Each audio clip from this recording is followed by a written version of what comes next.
Looks to go big. आज भएको Nepal premier लिगको डबल हेडर गेमको पहिलो गेम विराटनगर किङ्सले जनकपुर बुल्सलाई जित्न सफल भएको छ। 135 रनको टार्गेट दिएको विराटनगर किङ्सबाट लोकेश बामले 28 रन, बासिर अहमदले 36 रन र शुभम रञ्जनले 36 रन हान्न सफल भएका हुन्।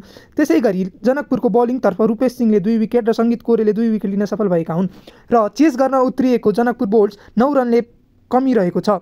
जनकपुरबाट अरू खासै ब्याट्सम्यानहरूले राम्रो प्रदर्शन त गरेका छैनन्, तर नामिबियन ब्याट्सम्यान ज्यान निकोल लोफ्टी इटनले 41 रन हान्न सफल भएका छन्। त्यसैगरी सन्दीप लामिछानेले 4 ओभरमा 11 रन दिएर 4 विकेट लिएका हुन्। त्यसैगरी पहिलो गेम विराटनगर किङ्सले जित्न सफल भएको छ। त्यसैगरी दोस्रो गेममा पहिला ब्याटिङ गर्न उत्रिएको सुदूरपश्चिमले कर्णालीलाई 139 को टार्गेट दिएको थियो, जसमा सुदूरपश्चिमबाट दिपेन्द्र सिंह ऐरेले 39 रन हान्न सफल भएका थिए। त्यसैगरी आरिफ शेखले 27 हान्न सफल भएका थिए। बलिङमा सोमपाल कामीले पहिलो ओभर विकेट मेडन फालेका थिए।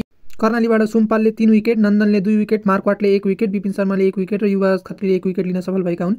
त्यसैगरी ब्याटिङ गर्न उत्रिएको कर्णाली 94 मै आउट हुन पुगेको छ। कर्णालीबाट पवन सराफले 27 रनको कन्ट्रिब्युसन गरे र सुदूरपश्चिमका बलिङतर्फ दिपेन्द्र सिंह ऐरेले 4 ओभरमा 4 विकेट लिएर 15 रन दिन सफल भएका हुन्। त्यसैगरी बलिङमा स्कट कुलगेनले 1 विकेट, दिपेन्द्र सिंहले 4 विकेट, हेमन्त धामीले 1 विकेट, हरमित सिंहले 2 विकेट र अविनाश बोहराले 2 विकेट लिएका हुन्। आजको जितका कारण सुदूरपश्चिम पोइन्ट टेबलको टपमा पुगेको छ र उनीहरू अनबिटन रहेको छ। यसको मतलब 3 गेममा 3 विन नै उनीहरूको छ। यस्तै न्युज हेर्नको लागि द स्टम्प स्टक्सलाई फलो गर्नुहोस्। हस्त, धन्यवाद।